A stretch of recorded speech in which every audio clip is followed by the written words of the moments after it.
Dr. Brady Spitz, the Director of Percussion at UT Martin. We're going to talk about the WTSBOA Four Mallet excerpt today for your audition coming up. There are a couple of tricky technical and musical things, and I'd like to go over those with you. So the first thing to talk about is differentiating the melody from maybe notes that are less important, non-melodic notes. In this piece of music specifically, the composers decided to put tenuto markings, which are those lines, above or below the notes that are melodically important, and then an SIM or a similar notification on everything that's sort of very similar to the gesture that we're playing. So when we have the 1, 2, 3, 4, always bringing that melody to the forefront regardless of whether or not the tenuto markings are actually written in or not. That's the first thing to keep in mind. We want to construct the dynamics for that melody and the phrasing independent of the 16th notes that fill that in. So the E's and ands. So we really just hear 1, 2, 3. And we don't hear too much of the inner 16th notes. Okay, so we want to do that by constructing both dynamics and gestures that make that melody apparent. So that's this.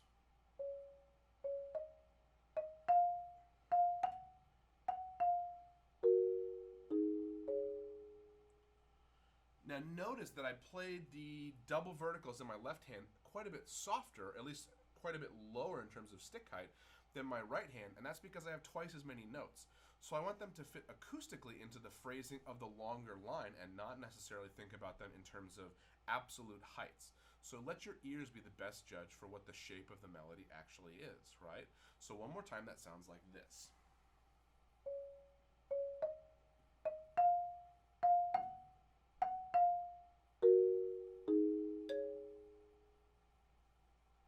And then we have to make all the inside 16th notes fit underneath that, right? So that now becomes the ceiling for how loud your left hand can play, but really it should be a lot lower than that to bring that out since it's the melody. So that would sound like this.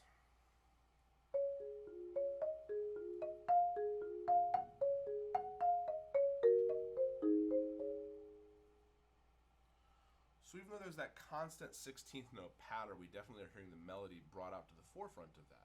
And then notice that I'm not just connecting it dynamically, I'm also connecting the right hand through gesture. So there's nothing that's downstroking, nothing that's sticking at the bar. Everything's connecting to the next note in a gentle arc, right? So we can see the melody and also hear the melody. And believe it or not, that having a gentle gesture, connecting the notes together through motion actually helps you sound better also, even though it seems like something that's a visual note to take, right?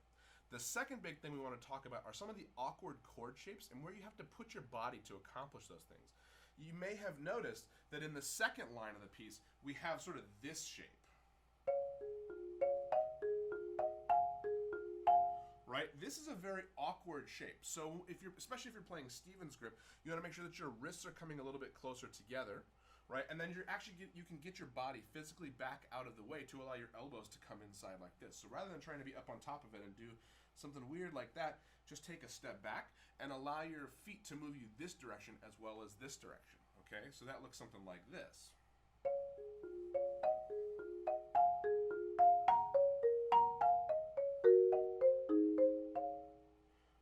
And then when you have that awkward chord at the end, you can also kind of get over here a little bit. There are a lot of different ways you can use your feet to put you in a good position to make good sounds on this instrument. You don't necessarily have to use just your upper arms and plant your feet. And especially with these, I call this the B major chord syndrome, right? Like when you have to play a B major triad. Same thing. So you want to try and get your elbows as far in as you can, get your wrists close together so you get good beating spots on the outside mallets, if you can, right? So always be thinking like, how can I move my feet, position my body, and position my upper body to get the best sounds out of the instrument as possible? And that will allow the phrasing from note number 1 to sing out through the piece. So good luck, and as always, if you have any questions, please feel free to visit us at UTM Percussion or email me at bspitz@utm.edu. Thanks.